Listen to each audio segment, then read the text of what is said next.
The helmet beneath his arm was gilded and worked with the flaring sun on the brow, and a heavy gold ring on his left hand, worn outside his steel-backed gauntlet, held a large yellow sapphire carved with the sunburst. Another mark of favor received from the Xianchan. Valda frowned slightly as Galad and his companions dismounted and offered their salutes, arm across the chest. Obsequious grooms came running to take their reins. "Why aren't you on your way to Nasad, Trom?" Disapproval colored Valda's words. "The other lord's captain will be halfway there by now." He himself always arrived late when meeting the Xianchan, perhaps to assert that some shred of independence remained to the T.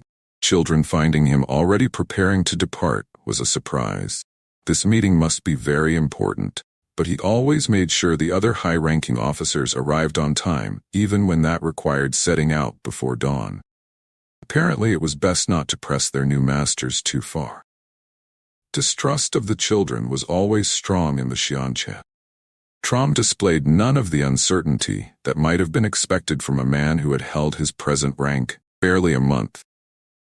"An urgent matter, my lord Captain Commander," he said smoothly, making a very precise bow, neither a hair deeper nor higher than protocol demanded. "Child of my command charges another of the children with abusing a female relative of his, and claims the right of trial beneath the light, which by law you must grant or deny."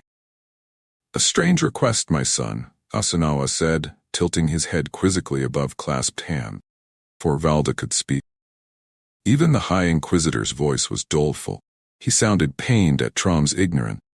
His eyes seemed dark hot coals in a brazier. It was usually the accused who asked to give the judgment to swords, and I believe usually when he knew the evidence would convict him. In any case, trial beneath the light has not been invoked for nearly 400 years. Give me the accused's name, and I will deal with the matter quietly. His tone turned chill, a sunless cavern in winter, though his eyes still burned. We are among strangers, and we cannot allow them to know that one of the children is capable of such a thing. The request was directed to me, Asunawa, Valda snapped. His glare might as well have been open hatred. Perhaps it was just dislike of the other man's breaking in. Flipping one side of his cloak over his shoulder to bare his ring-quilloned sword, he rested his hand on the long hilt and drew himself up. Always one for the grand gesture. Valda raised his voice so that even people inside probably heard him and declaimed rather than merely spoke. "I believe many of our old ways should be revived, and that law still stands. It will always stand as written of old. The light grants justice because the light is justice. Inform your man he may issue his challenge Trom and face the one he accuses sword to sword. If that one tries to refuse, I declare that he has acknowledged his guilt and order him hanged on the spot, his belongings and rank forfeit to his accuser as the law states. I have spoken." That with another scowl for the High Inquisitor. Maybe there really was hatred there. Trom bowed formally once more. "You have informed him yourself, my lord Captain Commander?" Damodred? Galad felt cold, not the cold of fear, but of emptiness. When Dane drunkenly let slip the confused rumors that had come to his ears, when Bayar reluctantly confirmed they were more than rumors, rage had filled Galad, bone-burning fire that nearly drove him insane. He had been sure his head would explode if his heart did not burst first. Now he was ice, drained of any emotion. He also bowed formally. Much of what he had to say was set in the law, yet he chose the rest with care, to spare as much shame as possible to a memory he held dear. "Eamon Valda, child of the light, I call you to trial beneath the light for unlawful assault on the person of Morgus Trakand, Queen of Andor, and for her murder." No one had been able to confirm that the woman he regarded as his mother was dead, yet it must be so. A dozen men were certain she had vanished from the Fortress of the Light before it fell to the Xianchan, and as many testified she had not been free to leave of her own will. Valda displayed no shock at the charge. His smile might have been intended to show regret over Galad's folly in making such a claim, yet contempt was mingled in it. He opened his mouth, but Asanawa cut in once more. "This is ridiculous," said in tones more of sorrow than of anger. Take the fool, and we'll find out what dark friend plot to discredit the children he is part of. He motioned, and two of the hulking questioners took a step toward Galad, one with a cruel grin, the other blank-faced, a workman about his work. Only one step, though. A soft rasp repeated around the courtyard, as children eased their swords in their scabbard. At least a dozen men drew entirely, letting their blades hang by their sides.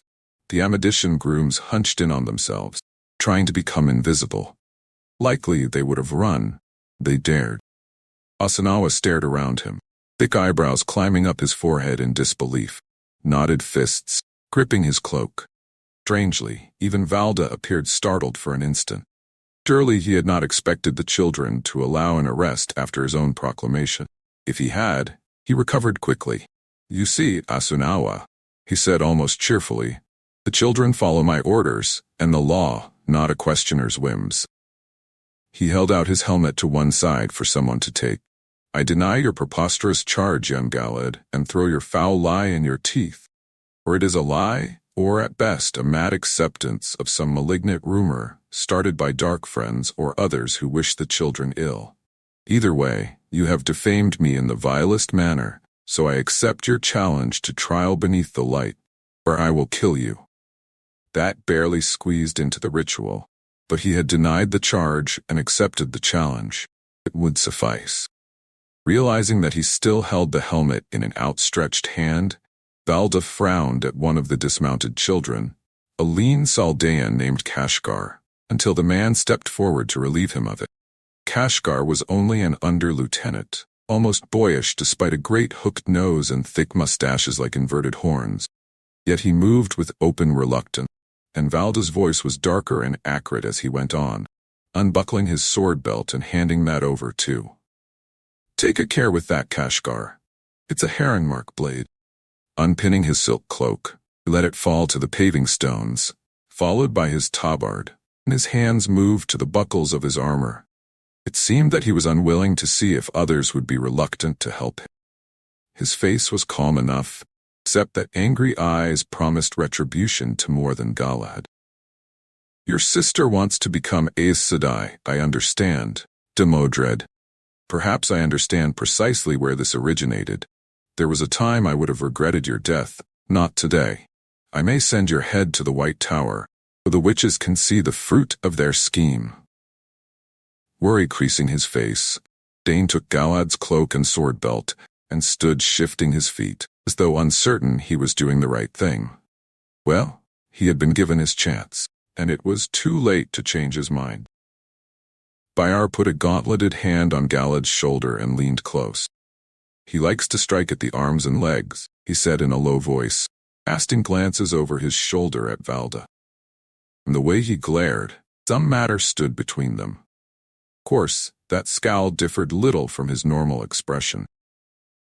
"He likes to bleed an opponent until the man can't take a step or raise his sword before he moves for the kill. He's quicker than a viper, too. He'll strike at your left most often,